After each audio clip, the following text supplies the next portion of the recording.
Hey, Dano here. Well, you know what? It's one of those kind of ooky fall rainy days. I guess some storm, is it Harmeen or whatever, is coming through my neck of the woods today, creating messy conditions outside, but maybe uh, being beneficial to all the plants.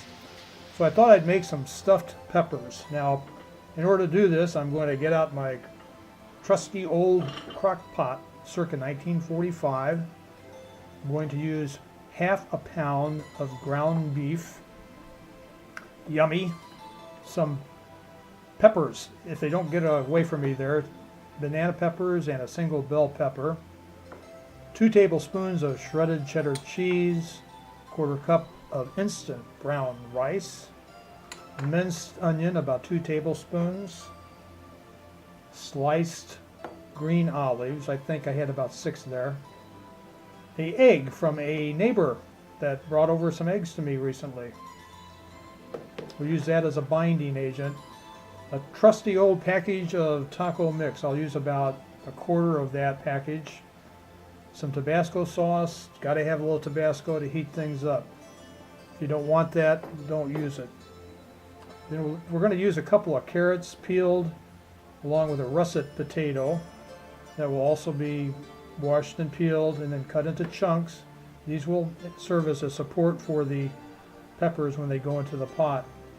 8 ounces of tomato sauce. We're going to use about half of that in our meat mix and then drizzle the other half on top. A little bit of no salt, some black pepper, and I think that rounds out the ingredients for this particular run. We'll get my mixing bowl. Now I'm going to go ahead and show the rest of these utensils. I've got a little paring knife and a spoon.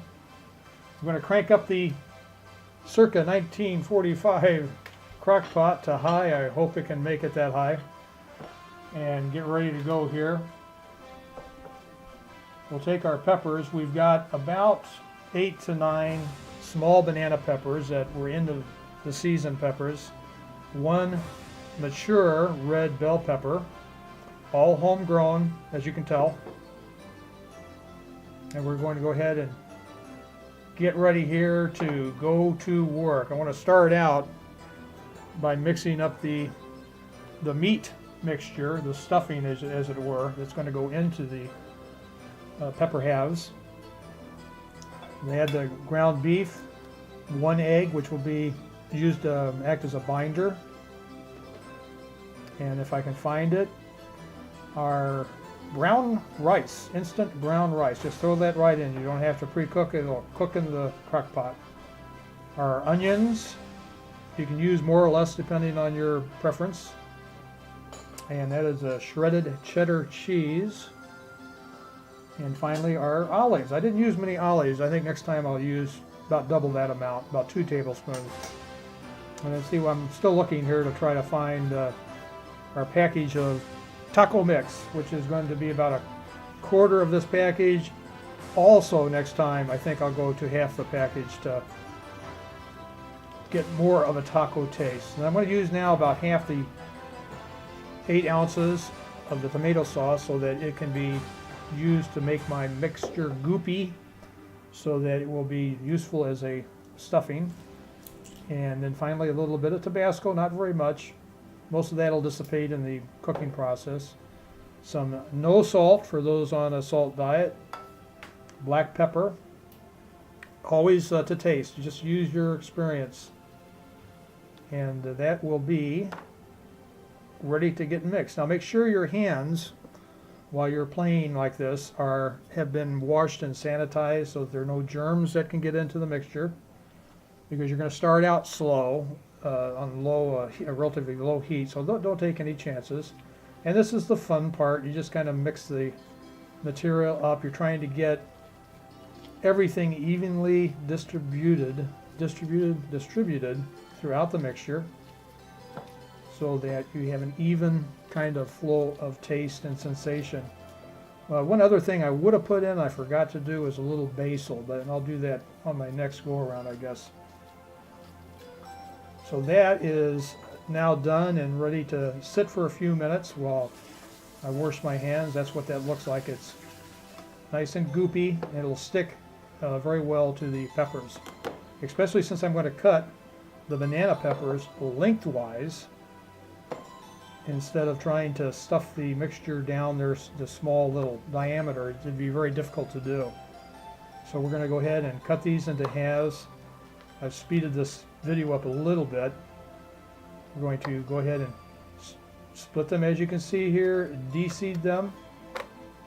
And no, I'm not throwing the seeds and debris on the floor. I have a garbage can. Trust me, I do have a garbage can. No, actually they went on the floor. No, they actually did not. I do have a garbage can, but anyway, time to stuff those peppers. I've got them all ready, and I've got my meat mix, and I started the whole process by using a spoon because I felt the spoon would be more sanitary looking or whatever, but you know what? In the final analysis, that didn't work. As I got through this thing, I found out that your hands are just as good or better than any kind of implement to go ahead and get these things done. Then I went ahead and I took 2 strips of heavy-duty aluminum foil and made them into little bridges that were going to be placed into the crock pot in an X-shaped or cross pattern, as I'll show you here, just to get those in there. This way, when my peppers and my potatoes and carrots and all that get done, then I'll be able to lift the whole thing out. So in go my little supporting guys, which is just pieces of potato. Now, the potatoes and the carrots, I went ahead and I nuked them for about 2 minutes prior to putting them into the crock pot, because I knew that the short cooking time would not allow these guys to get done. So I kind of pre-cooked them, all right? In go the rest of the ingredients. I just layer the things in there. I'm not really trying to be a science fiction or science nut. Drizzle a little bit of the remaining tomato sauce over it. Boy, that is looking good, isn't it? It's amazing how a good meal can come out of just really simple beginnings.